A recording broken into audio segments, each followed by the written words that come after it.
Okay, I am here with Erika and Connor on the 18th floor in San Francisco. And what are we going to talk about today? Well, first we're gonna introduce ourselves. Perfect. So I'm Erika Anderson, co-founder, chief customer officer of Storytell, and here with. And I'm Connor Swanson. I'm a machine learning engineer on the Storytell team. Awesome. So something that comes up a lot around fear and how can we trust AI is with this like black box. What is actually happening in terms of generating this response. And then per company, like how is this company operating its AI? How are they building? How is this response being delivered to me? Is it just like a simple wrap of GPT-4?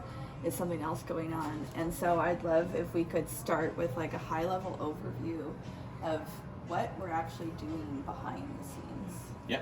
So let's maybe start from like ground zero Love it. with how these things work and what a lot of people who aren't familiar with Storytell or AI in general, what their baseline knowledge is, right? So we think about ChatGPT.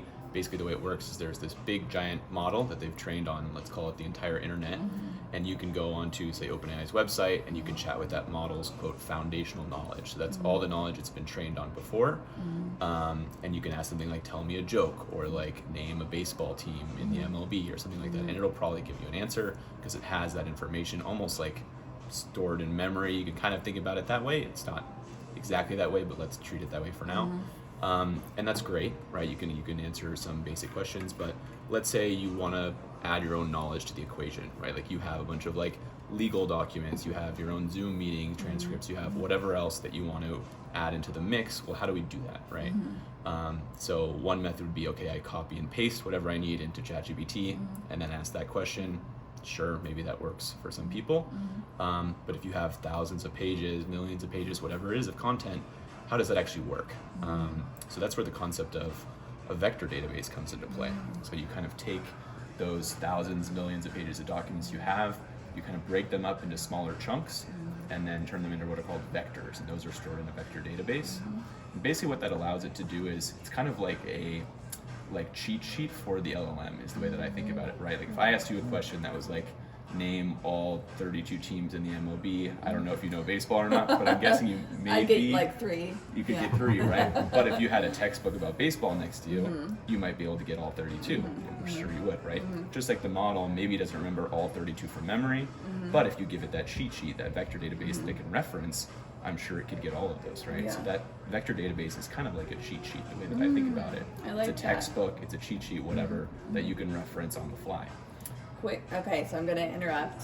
Do we have any visual that shows our vector database that we can look at? Yeah. So we can open up. This is like a kind of rough outline of the way that Storytell works, and so we're going to focus. There's a lot of kind of nuances left out of this, just to keep it simple. But essentially, what happens is you get an incoming question. Let's say it's something like, let's say the incoming question is something like, what is Connor's email address, right? And let's say we have our company directory, our employee directory loaded into a vector database somewhere. The first thing that happens, or one of the first things, is we're going to take my incoming sentence, we're going to transform that into a vector, just like we did for all of the content that we've loaded in already.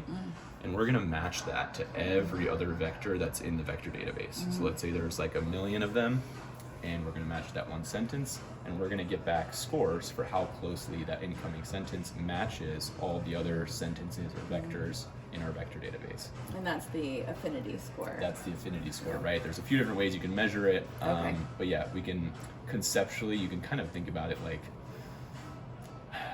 let's call it a like keyword search. It's not at all. It's very different from that, but I'm just trying to keep It's things much as better. simple as possible. It's much better, but let's think about it like that, right? Like if you did keyword search for Connor email address, you might get some vectors that are similar to that of the vector search. Yeah. I mean, the way you share that, I think of like a cloud of possibility, almost like an electron cloud, and like it could be somewhere in here, but we're getting to what are the bits that are closest to each other. Is Correct. that, yeah? Okay. Exactly, yeah. And so when we do that, we can then choose to say we're going to take the top whatever n vectors that match my sentence, or maybe we have a cutoff. If the scores go from 0 to 1, we say it's got to be above a 0.8 or whatever for us to use it. And then now that's a way that we can automatically grab content from our vector database, our cheat sheet, right, without having to copy and paste it into ChatGPT like we said before. So now when you send that message to OpenAI or to Anthropic or whoever your LLM provider is, it's automatically grabbing some of your content from your vector database and like pre-pending it to your question that you're answering so that you're, including all of the material that the model might need to answer the question accurately. One quick thing about the vector databases, this is a bit of a throwback. I literally pulled up from when we first started Storytell. You were asking about the Electron Cloud. Connor, I don't even know if you've seen this, but we literally did a TensorFlow diagram of all the Storytells that we had at that point. This is test data, this is production data. I mean, I haven't looked at this in a year, so I'm sure it looks a lot different than it did back then. Yeah, is that like a three-dimensional representation of the vectors? Exactly. Yeah. Let's just say it was catnip for investors. Yeah, I'm sure it was, yeah. So that's in a nutshell, right? How do we retrieve the information? Why do we retrieve it, right? It's to give the model as much context as possible when we're answering questions like that. Also, what you're describing, it feels like less work, unless I just have a paragraph or two I'm looking at ChatGPT. There's something of like lowering the friction, the obstacle to get what I want, because essentially having uploaded this data, it's all there in the vector database. It's making these connections for me as the user. Yep. Yeah, definitely. All those connections are being made for you, which is great. And the tricky part comes in is, I don't know, I arbitrarily drew a cutoff at like 0.8, right? For what vectors do you choose? That part is actually very tricky, right? Like, let's think about two different use cases. There was the Connor's email use case, where there's probably a vector, if we have a company directory, that's like 0.9 something between that question I asked and Connor's email address, right? Assuming it's very clearly typed out. Out of a score of 1.0. Out of a score of 1.0. But now let's think of a second use case where we have all of Connor's Zoom transcripts loaded in. Let's say, dozens, hundreds of Zoom meetings, and we ask the question, give me a summary of the most, recent 10 meetings that Connor's had. Think about that question. If we match that question to every sentence from my Zoom meetings, there's probably not going to be a lot of, or any 0.9 anything, right? We're probably going to be thinking about very low ones. In an ideal world, the content we return for that is not just one sentence that has the answer. Ideally, we want the entire transcript from every single Zoom meeting that we care about, right? The full transcript, and that's how we provide the most accurate summary. That poses some other problems though, like the size of a context window comes into play, which is basically like how much knowledge can you even feed into the LLM at once, right? That comes into play here. And you have to lower that cutoff score to even get the appropriate, content back. So that's something that we've recently added, and I've got, a quick diagram here. So Can you you may have seen talk this about before. context windows a little bit? Like, why can't we just feed limitless amounts of information into an LLM, or why is that different from like OpenAI's models to Anthropic's model? Yeah, a lot of it has to do with like compute resources. So the larger the context window basically defines how much information you can feed into the model at once in every single like training iteration, right? So the larger that window is, the more information is being fed in at once to train on, which requires much more compute resources. Okay. So that's kind of why we've seen over the last few years, the compute has skyrocketed, but so has like the ability of the models and the context windows of those models as well. So that's kind of one of the big limiting factors of that context window. But they're scaling upwards by a lot, which is a great thing. Do you have an awareness of why like Anthropic is able to do a larger context window? I I haven't know we gone don't too work deep there, into it. but- I'm sure it's just the model architecture plus like compute to some degree, but I haven't done a deep dive into it myself. But yeah, they're like, I think it's 100K context window for Anthropic for the Claude 2 model, which is like well above, I think GPT-4 Max is out at about 32,000, something like that. So we're talking about a 3x, lift in context size, which is why we use that for our large document summaries. And when you say that, you're saying Claude 2? By that I mean Claude 2, Yeah. right? Because that we can feed probably all or most of documents into that to get a summary back, which is not something that we can do with GPT-4 models. Yeah. By the way, for anybody who wants to dive more deeply into context windows, the acquired podcast NVIDIA Part 3 goes into a really technical deep dive about that. So it's a really fascinating answer about the compute portions. Okay, back to the work for the flowchart. Yeah, so we talked about kind of 2 use cases, right? And this kind of is just a visual description of what I was just talking about, right? We have a question coming in, that's what is my customer's tech stack? We pass that to our vector database, and we get back a bunch of kind of affinity scores here between my incoming sentence and all the sentences we have in our vector database. And so in this example, we had one coming back that was 0.95. I'd imagine this sentence probably looks something like, my customer's tech stack is blank, right? Like that would be like something that might get a 0.95 score, versus the one at the bottom might be like Connor's email address, right? Like that's not going to have a very high score with this incoming question. So for a very specific question like this, you might say, okay, the cutoff might be something like 0.8, right? Anything below here is kind of garbage for that question. We don't want to be feeding garbage in. Yeah. So the cutoff changes, like depending on the question? It does right now, yeah. So that's relatively new for us at Storytell. For a long time, we were just kind of taking the top N.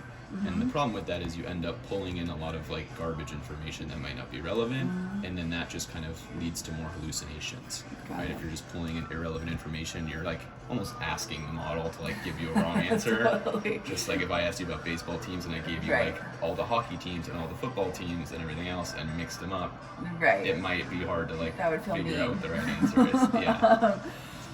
One quick question. I mean, it could 0.01 affinity almost be like, what is a cat? You know, like just be something completely random that, or is total randomness that's unrelated? It wouldn't even have a score. Yeah, it depends on the metric itself, really, of how you measure them. So in our case, I believe a 0.0 score would be random.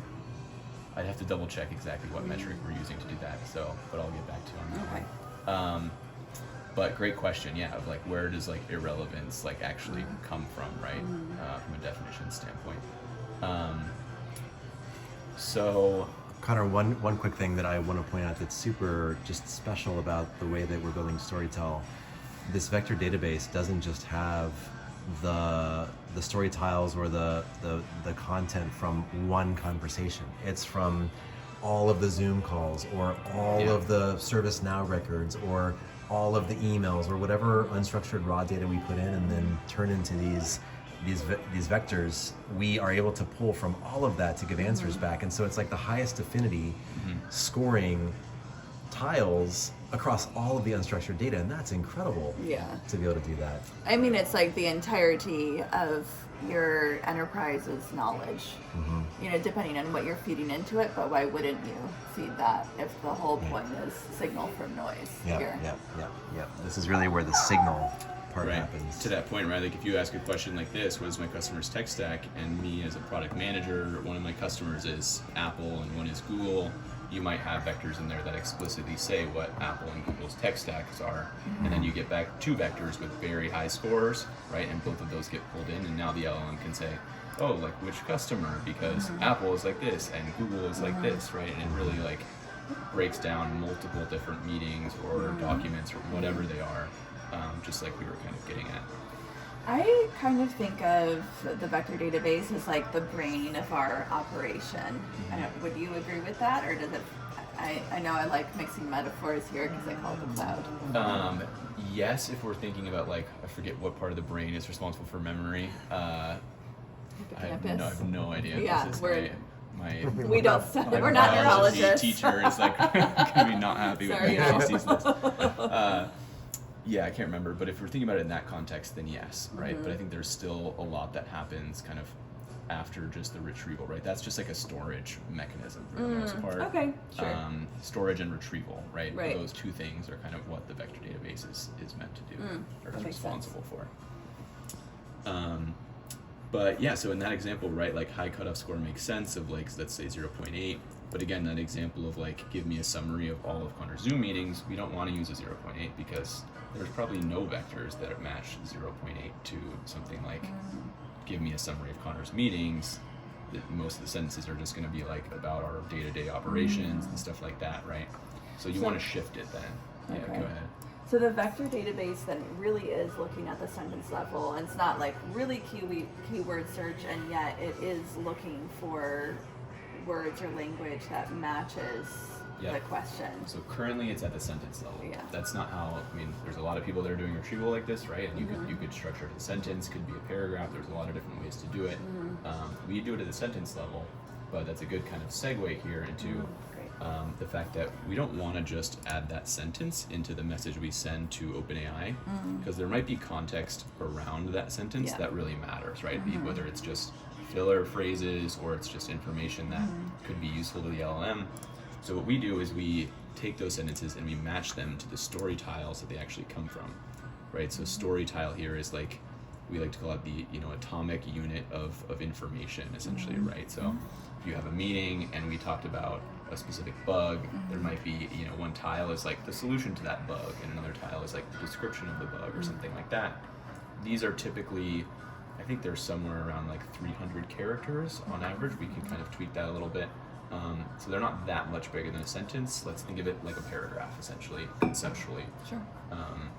And so in the example here, you can see maybe if we only use these first 3 sentences, and our cutoff was at 0.2, maybe these 2 sentences both came from the same tile, right? And so those both map to tile 1, the third one comes from tile 2, and now when we actually construct the message that we send to OpenAI or Anthropic or whoever it is, those 2 tiles or paragraphs, right, are the ones that get added into this content message before we ask this question.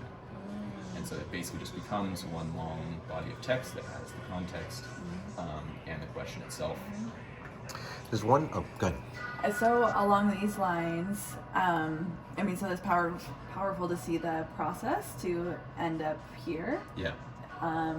And there's also, like, for those of you who are familiar with story tiles, it's like we're showing how the sausage gets made, of reflecting back to the user, these are the sources, these are the story tiles. Like, I'm assuming in this, then these are the, like, let's say this is an example of this exact question, and these are the 2 story tiles that are referenced, and would those be the ones showing up when I click on the footnotes? Yes, so that's another kind of advantage of Storytell that I don't think we've touched on too much yet, but let's say we get an answer back from Storytell that says, oh, your customer's tech stack is XYZ, they run deploy to Kubernetes, and they use MongoDB and BigQuery or whatever. Then we want to know if that's right or not, right? Like, how do we actually know? So one of the things we can do is we can take the answer that we got back from Storytell, which also comes from our LLM provider that we're talking about, and we can actually use the same method we did to match these incoming sentences or incoming questions to sentences. We can do that to match the answers we get back also to other sentences that were used here, to actually figure out, okay, what was the content that was actually used, and then return the tile to the end user and say, hey, here's that paragraph where we pulled the information from, and that could be a body of text, it could be like a YouTube video, right? Like if we use the transcript of a YouTube video, it could take you to the second mark in the video where the answer was given or something like that, right? And I think that's one of the kind of big advantages that we have here at Storytell, is to really provide that accurate footnote for where answers are coming from, given that there's a lot of distrust or uncertainty around AI and can I actually trust these things. It's nice to have that extra layer of human approval or assurance in it.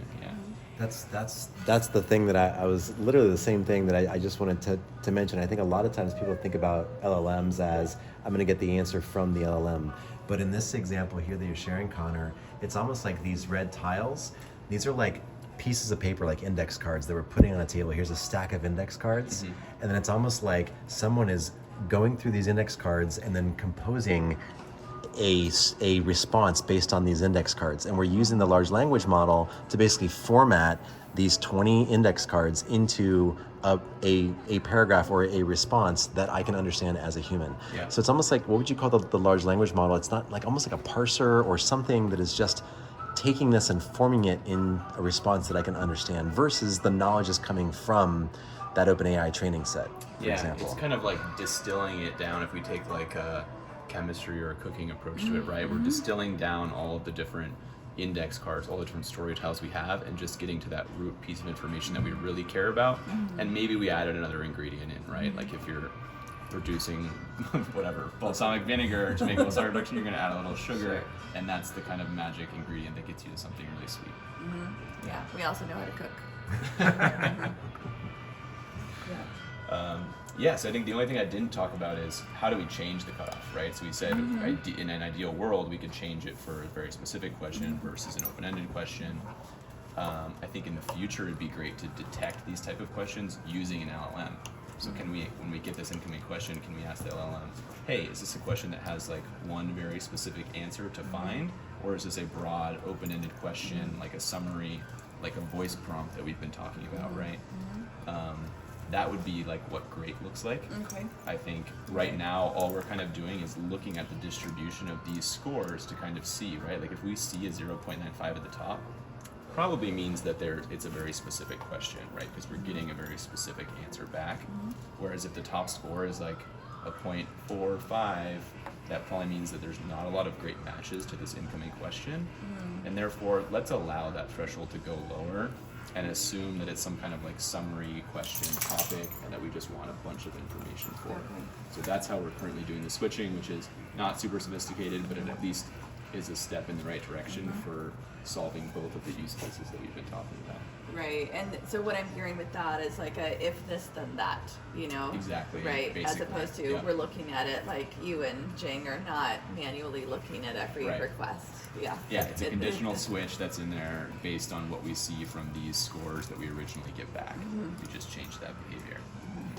And can you, I mean, you spoke to a little bit, but maybe a little bit more about the problem that we're trying to solve, because you spoke to the affinity scores, but Yeah.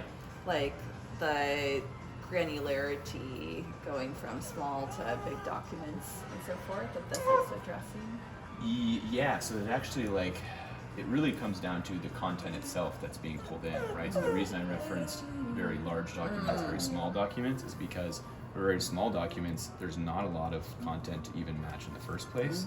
So when you're taking the top 200 vectors like we had been for a long time, you exhaust those 200 sentences vectors very quickly when you're asking a very specific question. And that's why at the fireside chat, we actually saw it starting to just didn't have 200, so it was like, okay, I'm gonna grab the ones from this person that the question has nothing to do with, and this person that has nothing to do with, and it's just looking for all the information it can. Whereas this is taking more of an approach of let's not add information if it's not helpful. Right. Right. So that means we're going to use fewer story tiles when we create our answers, but hopefully provide more accurate answers in the long run. Yeah. I feel like that links up to something I've heard Jing talk about, is that it's always better to have more data. Like the smaller the data set, the harder it is to get signal, or even get signal from signal, if it's such a small amount of the content. more that we can collect, the better usually, assuming it's not all noise or something like that. But in general, it's a valid concept. Yeah. Okay, Alma, our mascot, is letting me know that it's time for her to go outside. So She's been letting us know that all afternoon. This will be her 4th trip outside. Yep. Okay, Alma. So I'll wrap this video up. Thank you, Connor. If anybody has questions more that you'd like to learn, where should somebody post a question to for Connor to see it? What's the best way for a user to ask for more detail? Yeah, going to our support forum on Wix is going to be, I think, the best way right now. So we have a whole section to share feedback, and probably more than spouting off a URL, just dropping that link with the video is going to be the best way. That's a good idea. I will show it here. Support.storytell.ai is how to get there, and that'll take you into the forum, like Erika is saying. And I don't know if we have an LLM section in here. I suppose we could create one. So for now, you can just post and share your feedback, and we will answer any thoughts or questions there. Yeah, great. Awesome. Thank okay. you. All right. Thank you, Connor. Thank you, Erika. Ciao.